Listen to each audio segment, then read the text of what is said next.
Hi guys, how we doing? You look like a total drug dealer, mate. That's you right there. I did wonder. Gin, all right. It's actually my first time down in Liverpool. I've not come. Cut a long story short. I'm actually just got back to the UK. I'm quite glad to be back, man. I was in Australia recently. Got any Australians in? No? Good, because I fucking hate them, to be honest, mate. No, they're all right. Do you know what it was? I was working in a really fancy restaurant in Australia, and I was just getting sick of I was just getting sick of rich cunts, basically, right? They're just the most annoying people in the world. I was in a place called Perth, right? I was working in a restaurant right on the beach. And I'll give you an idea of the kind of people that would come into the restaurant, right? So you get like the yummy mummies would come in. They would have like the active wear on. They would come in for brunch. To be honest, I didn't mind that. You know what I mean? I'd take a brunch shift, right? I'll be honest. But then you get like the rich lawyer dads that would come in, right? And they would have like a wee jumper tied round their neck, you know. Their sons would have the same wee jumper tied round their neck. You know, a wee pair of brown brogues on. Their son would have the same wee pair of brown brogues on, you know. The son would be like, Daddy, will we have the salmon or the barramundi? And I'd be looking at the kid, I'd be like, mate, you're 35, stop talking to your dad like that, you know. So those kind of rich people, right? And this is maybe a Scottish thing, right? But like every Australian has like a great, like they're like the Americans, and they've all got a great granda that's Scottish, right? And they'll fucking tell you about it, right? They'll be like, oh yeah, my great granda, he's Scottish. And I'd be like, there's nothing fucking special about that, to be honest, mate. It's probably my great granda. You talk about Davey, he was a top shagger in his day. He sent some to Australia, he sent some to America. I know how it fucking works, right? This is definitely a Scottish one, right? Because does everyone know Trainspotting?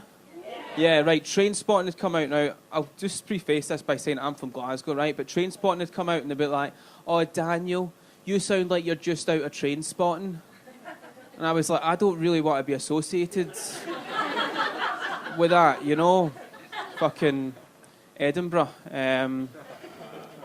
You'll have to have read a book, but I can't do it for you guys. Sorry, it's a funny joke, though. I'm a ginger. I'll tell you about myself. I'm a ginger. It used to be quite tough being ginger. It got a lot better in recent years, right? I read something on the news the other day, right? It's true, right? It's got better, right? I read something on the news that says you're more likely to sleep with a ginger if you like Ed Sheeran. Which is a shame, you know, because if you like Ed Sheeran, I don't want to sleep with you. So, not a lot you can do about that. I'd like to talk to you a wee bit about group interviews. Anyone ever done a group interview before? Yeah, they're fucking tough. What was it for? Who said yeah there? What was it for? Yeah, and did they make you do anything like weird or?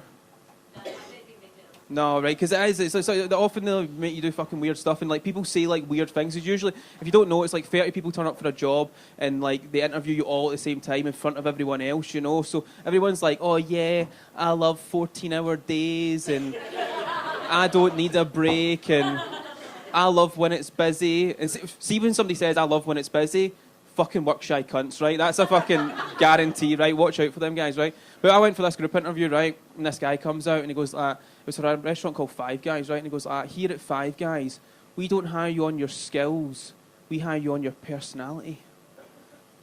And I thought, that's me fucked in. I've got all the personality of a hungover bus driver, right? I was like, it's not going to work, man, right?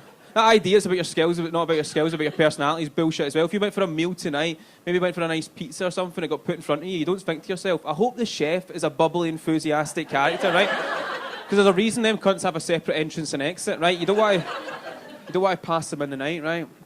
I hate chefs, by the way. I hate them. Like, do you know what it is? I've always been front of house, and chefs have always been cunts. You know what I mean? And that's kind of how it's always been, you know? It's getting, like, it's bullshit as well. Like, see with these jobs these days.